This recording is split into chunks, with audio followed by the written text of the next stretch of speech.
This is the Education Exchange. I am Paul Peterson, Director of the Program on Education Policy and Governance at Harvard University. Thank you for joining us. 2025 student performance in math and reading at ages 9 and 13 has just been released by the National Assessment of Educational Progress, the nation's report card. It's known as NAEP for short, and we'll call it by that short name throughout this conversation.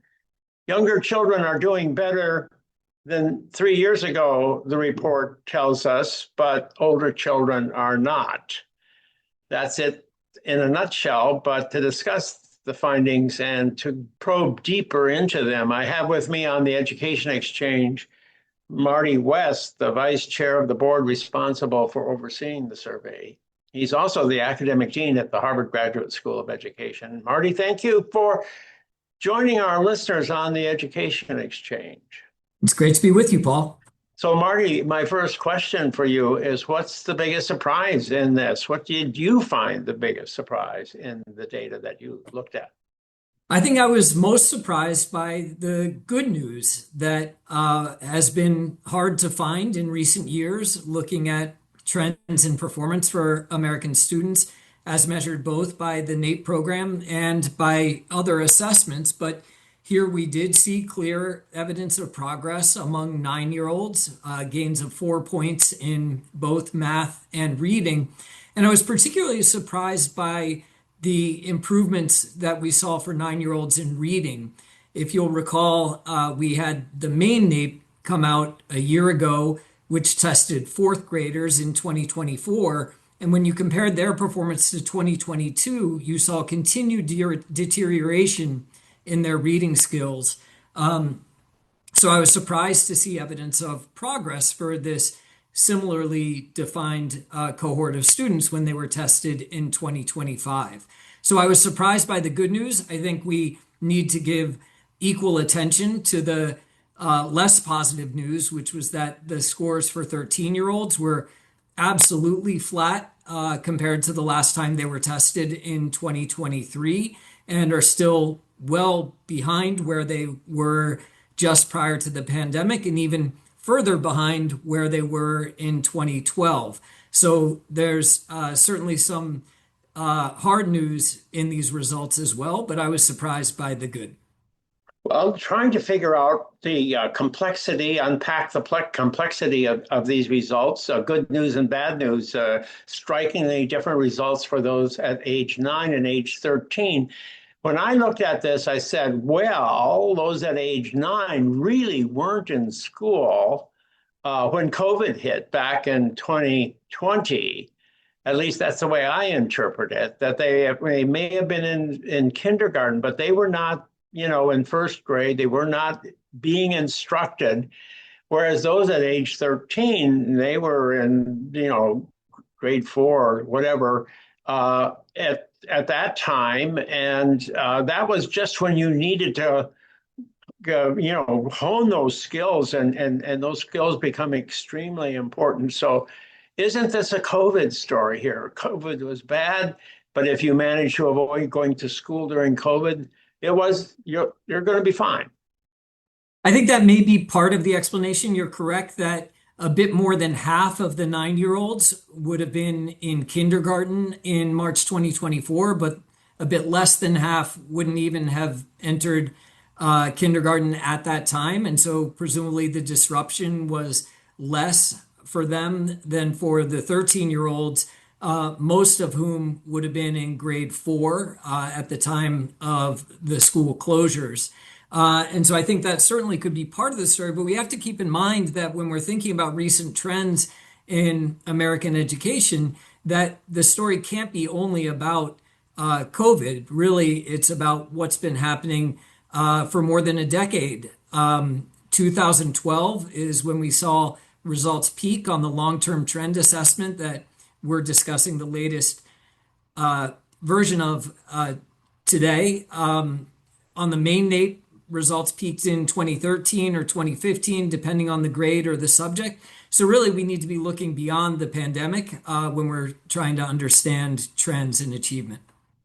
Well, nonetheless, I think the improvement is compared to where they were back in 2019, just before COVID hits. And they're not back, those younger children, in my reading of it, correct me if I'm wrong, are not back to the levels back in 2015. All they have done is recover what was lost during COVID. Yeah, and they haven't even recovered all of that in math. So if you compare 9-year-olds tested in 2025 to the last time they were tested in 2022, it is the case that in reading, the progress that they demonstrated in this assessment was enough to bring them back to where they were on the eve of the pandemic. For the average student, it also is comparable to where they were in 2012. But in math, they are still well behind where they were in 2020, and even further behind where they were in 2012. So I sort of see this as the die is cast for those who were in school during the COVID years. A generation has been lost. Those students who were hit by COVID for a full year or something like that, that it's going to be very difficult for them to recover that loss. Well, that's certainly the case for the millions of students who experienced the disruption of the pandemic and have since moved out of the K-12 system. I'm not sure if we need to be quite so fatalistic when it comes to 13-year-olds who are still enrolled. At this time, they would be roughly entering high school. We do have some evidence that strategies to help students recover lost ground have been productive. They haven't been pursued at anywhere near the scale that they would need to be in order to offset the lost ground during the pandemic.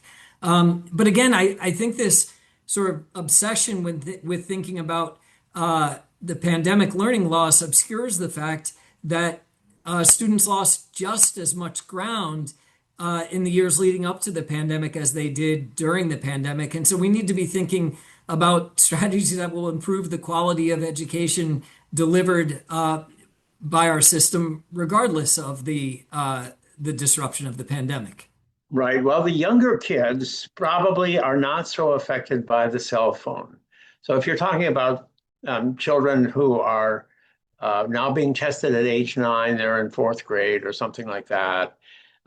We've seen from other data about cell phone usage that that's having an impact on kids at school, but not so much in the elementary schools because cell phone usage is not as widespread at that age.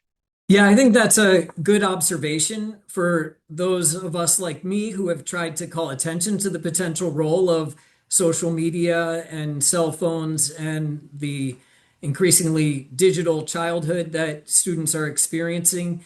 The fact that performance has been down for 9-year-olds, for fourth graders, I think does call that into question a little bit. I don't think, though, it rules out the potential role of screens and their use in schools, which I think is quite widespread, even in elementary school, and could be part of the challenge.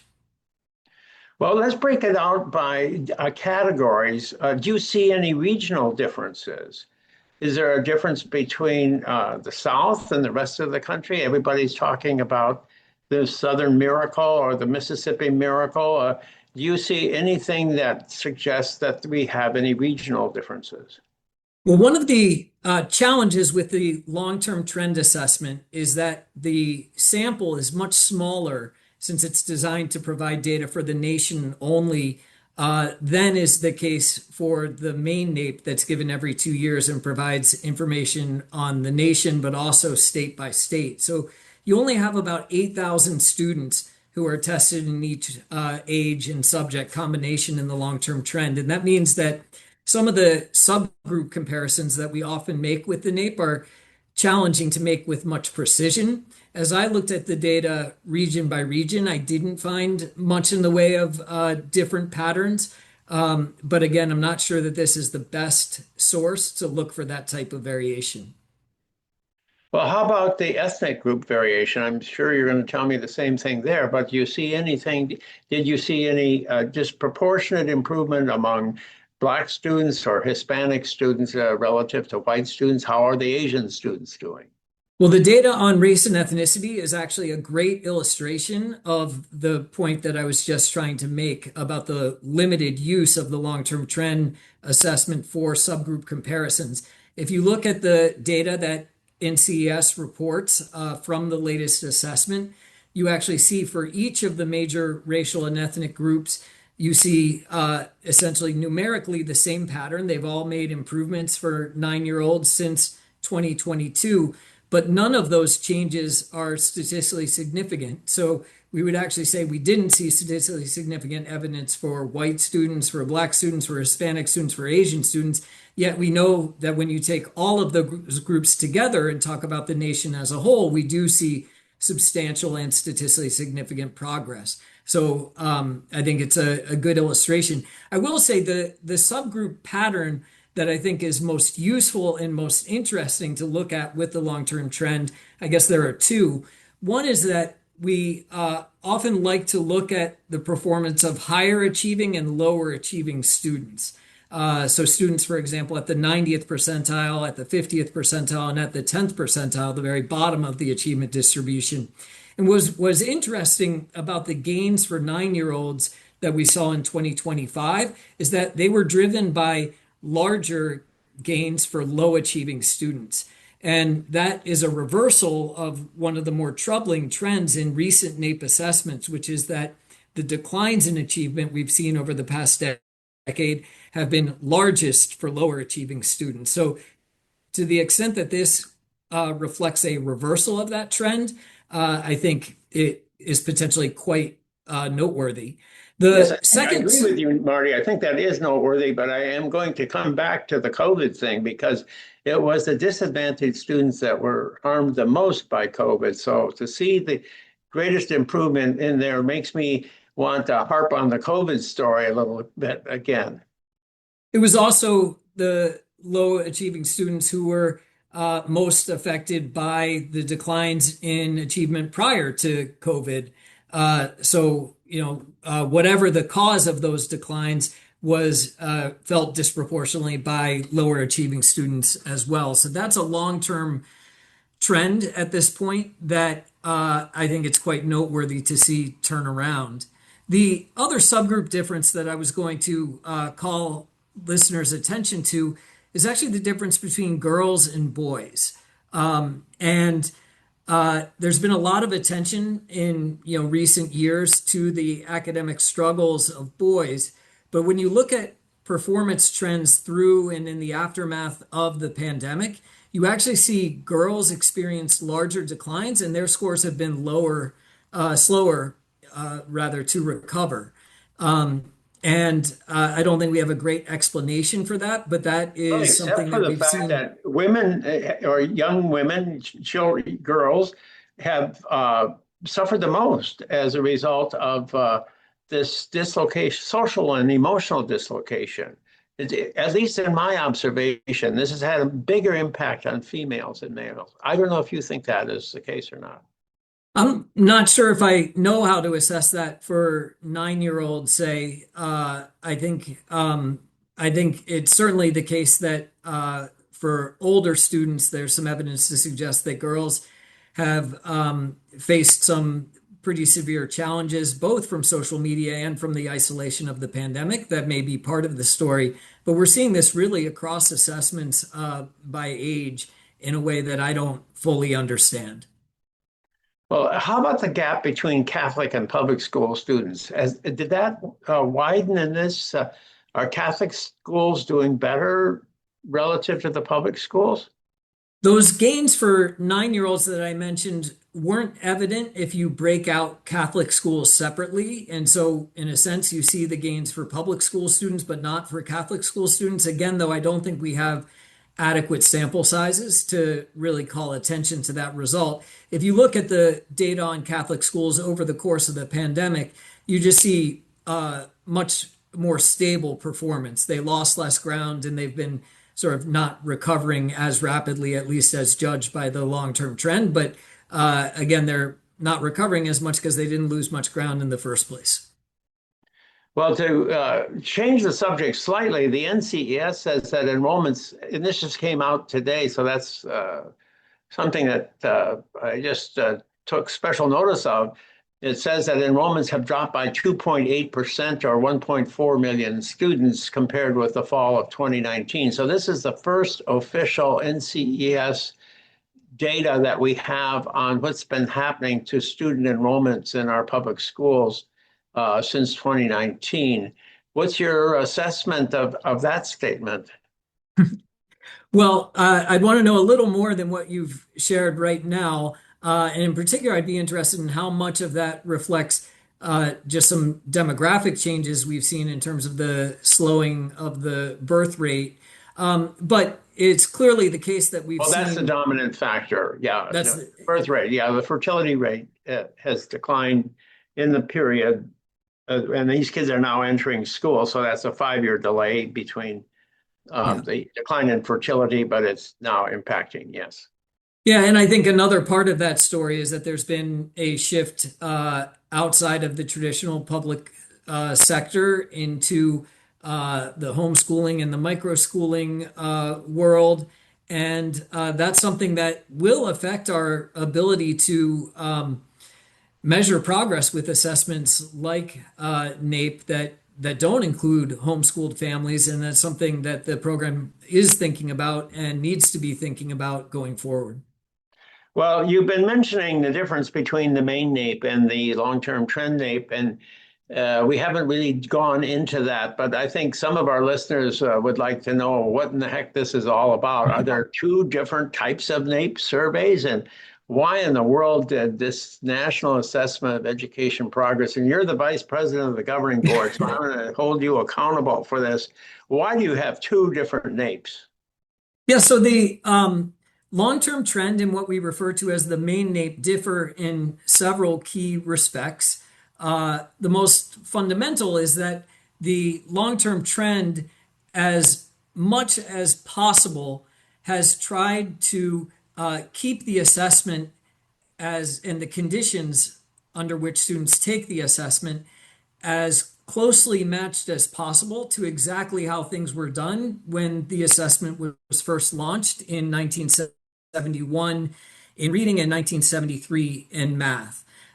Whereas the main NAEP is updated more regularly in order to try to better match the conditions students experience in school. So what does that look like? It means, for example, that the long-term trend is still a paper-based assessment where students are bubbling in the answers to items, whereas the main NAEP is now delivered entirely digitally, so students are taking them on devices. It means that to the maximum extent possible, the actual items on the long-term trend NAEP are exactly identical to how they were written back in the 1970s. There's been some situations where that's not exactly impossible because they become factually incorrect in how they refer to the world. But that's the basic principle.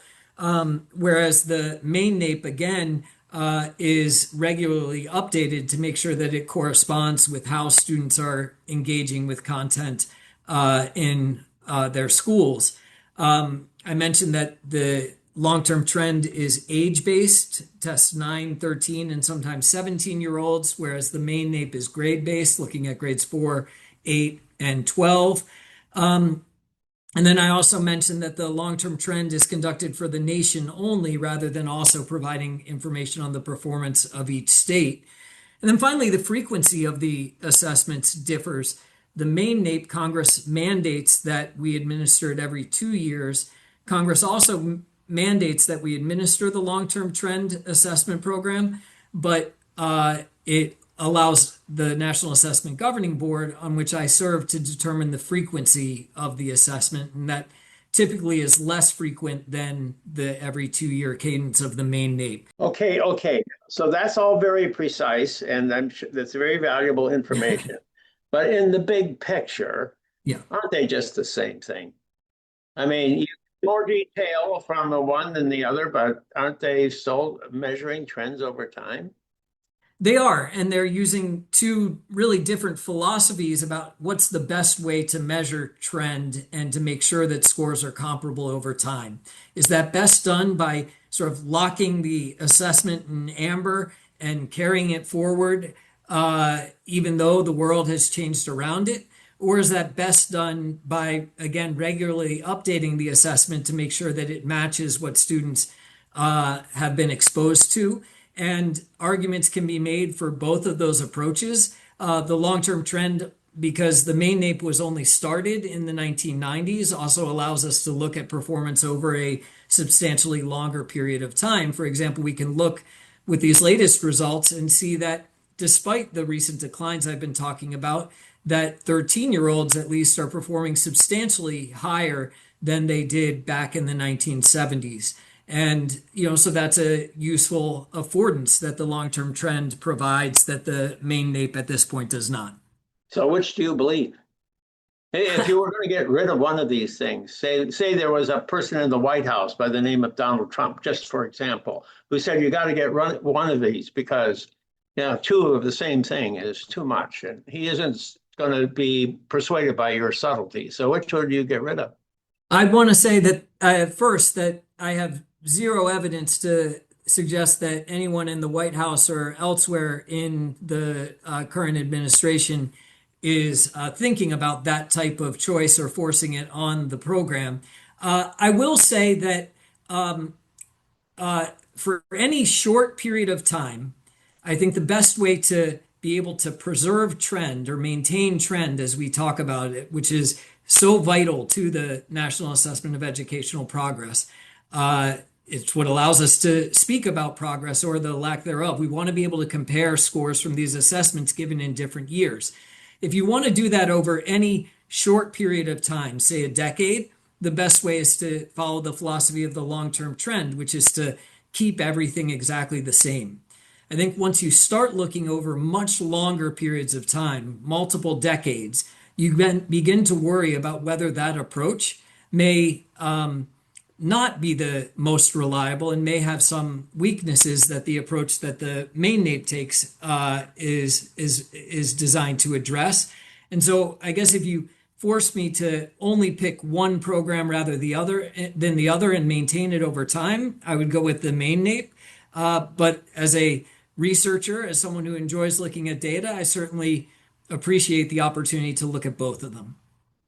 Well, what's going to happen going forward? Because there's a lot of pressure on the Department of Education to make cuts in funding, and that's probably not going to go away. What do you see as the near-term future of both of these surveys, the long-term trend and the main NAEP? Well, the short answer to that, Paul, is that both of the assessments, as I mentioned, are mandated by Congress. And so the National Assessment Governing Board doesn't have the luxury of thinking about them as an option. There are requirements, and that's the way we treat them. I think there have been longstanding conversations about the question that you raised. Do we really want and need to have these two different assessment programs running side by side? And those conversations long predated the current presidential administration, and they've continued during it, conversations among the governing board. But if we were to make a recommendation in that area, it would need to be a recommendation to Congress. It's not something that we have the ability to decide on our own. Well, Marty, I've asked you a lot of questions, but I may have missed something. Well, you want to have any final observations?